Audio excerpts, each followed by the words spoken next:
ida yotambwire dino district dona aye dinda tolikola ki timumwenda ganombu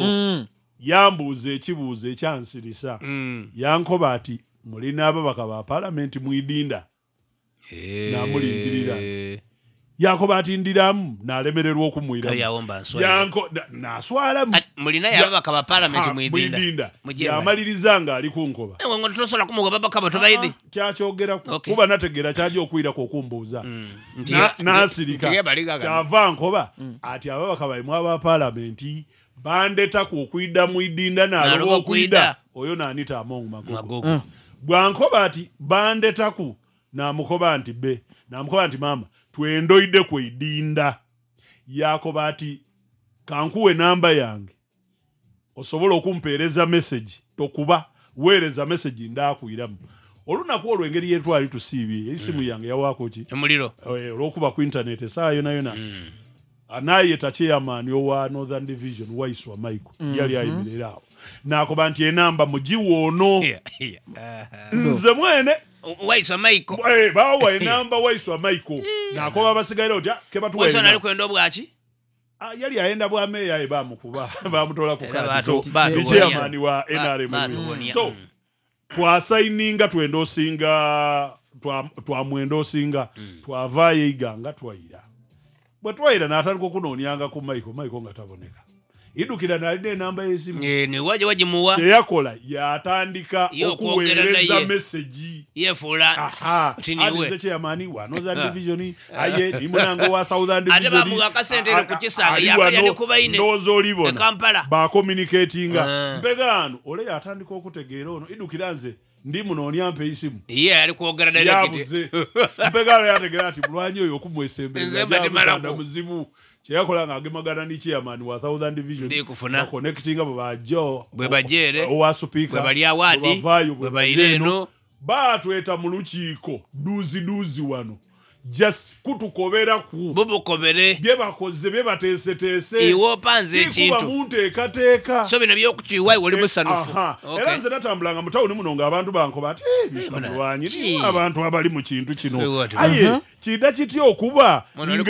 kida kityo okuba ng'ebibiina byaife timubitayiremu enkwedda ibwe olikitegeera njokubira kubananga amasimu mbabuuza banange kyekijja mu maiso ati ezira kijja mu maiso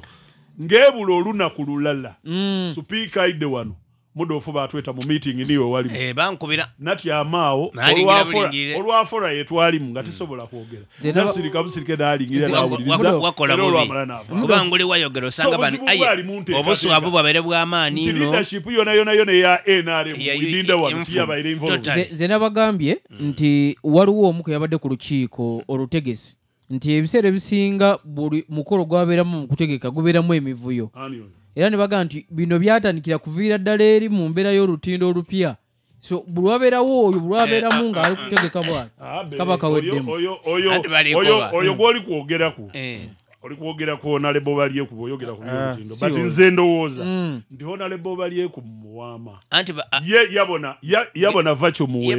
nze tujja kumwogera ku bubi speaker yambuuza mulina ababaka ba parliament ekyo kimala bano babanga tibabanga ono yasobola okujja okwenigawo n'akoba nti tulikwenda ate nga TMP okimanyi nti buli yabadde n'olubuto olunene galaga ati munyazi yajire nga kamera mbutovu ifaba wagira government bwe tunakozimba ifaba bali kuluya mubechi era sebo ifaba wagira government tukozimbe tuboneke bubi abo buto obujjani kaliga kamulwanyi kyovula abatadeko emisire wali wabaddewo bamungo ya muntu wadobuni n'amadala tosobola ebugweri eyo buli kibiina kye basuubiza esente badire esediri wadiso ekituufu yes era bali kufuna sente gobanga bakuwa esente imwe abali kungako anti esente badire ezo bali kalulu waliwo amawulire agandi galikulaga yes alina omukyala gwakataganye naye ali kutambula ne yatambula oba mukwano gwa yatambula ni era aba speaker bali kugabira sente kulwole bali gabira sente kuba na kibiina ky'enyale mweyo n'abantu ababulijjo mzama wagizi bwa katuntu yaye gesenda NRM aye bakali bali kudifandinga muntu wundi ebyo bintu NRM ebibaire mwino tubigwangamu mu bigwangamu abantu abali esende daifeni ba Julius nga toli wa NRM aba NRM bantuleke eno imwe ba Julius mwali esende ate mwamala mwaderega mwavuma anti kokiriwo bakoba nti akaselengere kavile mu office wa namba 3 atenga ni mukwano gwona abayire yoko so ono yakunza abantu era ni kukyale yazira yaye diso nalikola ku mulimo ogwo bali kuyamba ku bibiina nayo kimanyi nti mulwanyi wena bali gabira abantu bagagira katuntu kyobokobe ndaka buzabuza wena mulwanyi bali bantu bakulu bibiina kyebiri eyo byomwatayire nalwo ne gamba kusumbuga nti abantu speaker wa parliament Anita Among mubamu ku bana byafuzi ku luddo olw'obula government oba mu bibiina by'ofuzi bya opposition wano Musoga tosobola kumwawula ne katuntu tosobola kumwawula ne Asumani Basalira wano kuyamba era katuntu yali chairman wa speaker nga bali kachiko nga basomera ku ngole di chairman soni mukalulu ali kumuyambako mwine akalulu kasobola aba olagole mwino bagati mbutia da government da NRM edino kuyamba kubano bafuraga bayala bati dikola mirimo gindi kale foka tubalingire efe tubakubira omulanga nje chenewunya eteeka lyaba mulwanyi ery'ekibiina iraga nti wagira furaga bayala oba munafu oba w'amaanyi ne speaker we yagenda ebugweri n'agamba abantu actually yalagayo nnyo katuntu okusinga ajuwandera sadala so nesawe bwe yakola leka nkukobere speaker yajja ewife na mungalo tuli bugweri linda kunikula twetoloza tujjaga ne bugweri gano yogera ku kyebugweri musoga munange wandikiriza kubanga musoga tukobana kitali kiretereze ono w'oluganda TDA kitali kiretereze nawo ndikwenda okulaga kitoka kukizibani ndokete kawuniza mazima begano speaker yajja iganga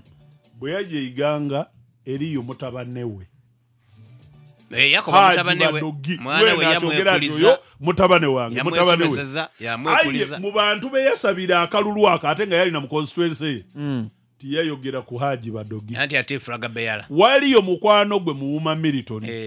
yali waawo wawulira ku speaker nga amusabira akalulu tiyayogera lwaki ono ali mu wamambu yasabira gundi asabira ba gundi ba flaga bearers